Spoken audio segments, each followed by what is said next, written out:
Close here with the papers. Of course, we've been bringing you that updated news from Hong Kong. The papers, though, talking about those violent clashes, of course, between police and pro-democracy protesters yesterday. Absolutely. It's front-page news in the region. It's on the front page of the China Daily today. It talks about this attempt by student protesters to storm the government headquarters and how this spiraled into hours of violence and chaos. You can see here they're quoting the chief executive, an end of tolerance. He's warned that police will take a resolute action against these illegal blockades, basically. And it's editorial, you can see here, it's very critical of the student protesters they're making a mockery of democracy. So criticism from mainland China, we've been seeing that a lot over the past couple of weeks. Criticism also here in the South China Morning Post, a Hong Kong-based paper.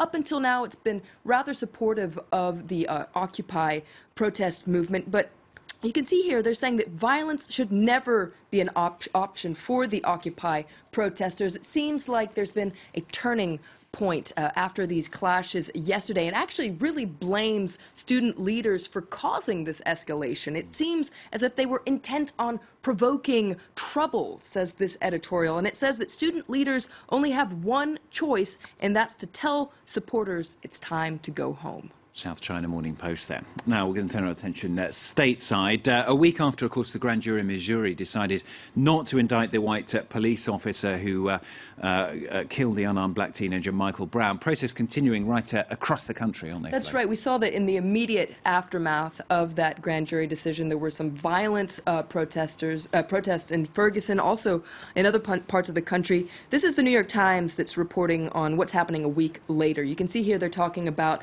protests and how they're remaining vocal and, well, holding silent vigils, rather peaceful demonstrations. The photo you can see here is something they're calling a die-in. You've maybe heard of lie-ins. Well, this is one where people take to a public space and lie down. Another thing that protesters have been doing is walking in front of public buildings, police stations, etc., with their hands up in the air. This has become a symbol, of course, of the death of Michael Brown. The players from a football team, the St. Louis Rams, they made this hand gesture during a game on Sunday. You can see a photo here. These four players did this movement in solidarity for Michael Brown. They drew very harsh criticism from a police union, the St. Louis Police Officers Association. This police union called their actions tasteless, offensive, and inflammatory, and demanded that they be disciplined. Now, the Daily Beast comes to the defense of these players and says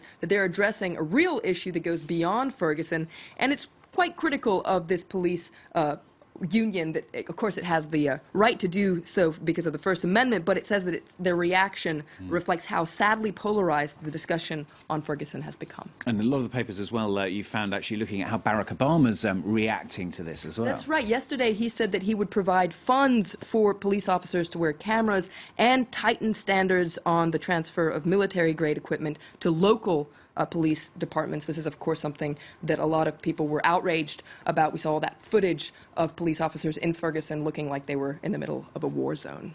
Now, staying with the US president, his daughters, they've been the target of some disparaging comments, haven't they, by a Republican staffer on Capitol Hill. Absolutely. You can read about it in a lot of papers today. I've pulled out one article here from the Washington Post. Her name is Elizabeth Lawton. You can see a photo of her here. She resigned yesterday.